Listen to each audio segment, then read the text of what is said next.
Nico Steyn van IoT.nxt sluit nou by my aan as ons gesels oor the Internet of Things. Hallo Nico. Hello. Nico, let's start at the beginning. The Internet of Things, you see it in all of the newspapers. I even read it in magazines. I have to be honest, the first time that I read about it was before this interview. Give us an idea, the Internet of Things, what's it all about? Well, yeah, you're quite right. Everyone's talking about it. But in reality, it's something that we're faced with every day. And it's obviously becoming very prevalent, and it really just talks to a connected world. Yeah. So more and more we see that there's this digital transformation that's taking place, and more and more things, the lines between digital and physical are being blurred. So it's termed the fourth industrial revolution, and it is taking us by storm. So let's talk about this fourth industrialized revolution. IoT.nxt, how exactly do you guys fit into this picture? So thank you for the question. In terms of what we do, we fundamentally, so if you look at this whole process of digitization, one of the key unlocks for the future is really, being able to gain intelligence around what is actually taking place in the environment. So we talk about AI, artificial intelligence, big data, and all of that really being able to give us new sort of insights in terms of what we do.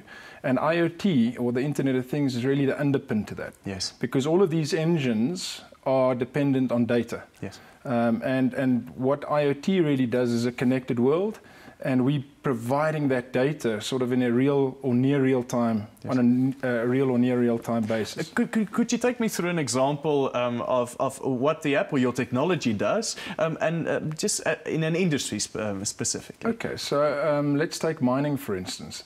So just being able to visualize, first of all, underground, being able to visualize what is actually taking place there. In other words, understanding from the mechanics, all the engines, the machines, everything that's actually underground that you can't physically see, to be able to understand what is actually happening, what the progress is like, what the output of the machines are, what the yield and the production rates are, etc., being able to understand and track where the people are, yeah, and so forth. So yeah. You specifically mentioned that your technology is agnostic. What do you mean?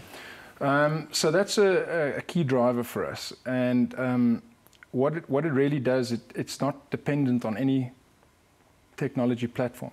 It's exactly that. So what we're really promoting is the fact that if you make a choice moving forward in technology, that you don't get locked in to a specific brand of technology. Yeah. So what our technology really does, it allows you to choose anything that you want in terms of your devices and your things at the edge. We talk about the edge, really giving you the freedom of choice in terms of that.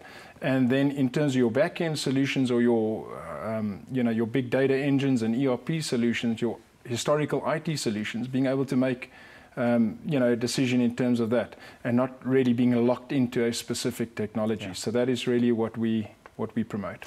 You recently got funding for 100 million rand, and I'm sure that's going to take your business to a new level and hopefully to a global level. Sketch that picture for me. Where's the future for your business? Well, look, I mean, getting that kind of funding in South Africa, is not something that, unfortunately, that a lot of startups get. So we're very, very fortunate. We've got great partners in terms of that, and we've had, the good Lord has been very good to us in that process as well. I think in terms of the globalization of the product, that's really where we want to move, and really take the product. Most of the cash that we've raised this time around, we really want to continue innovating locally, yeah, because we believe we've created a really superior product.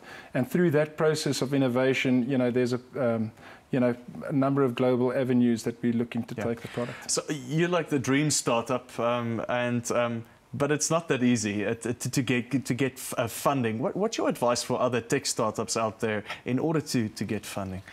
I think the old cliche does work.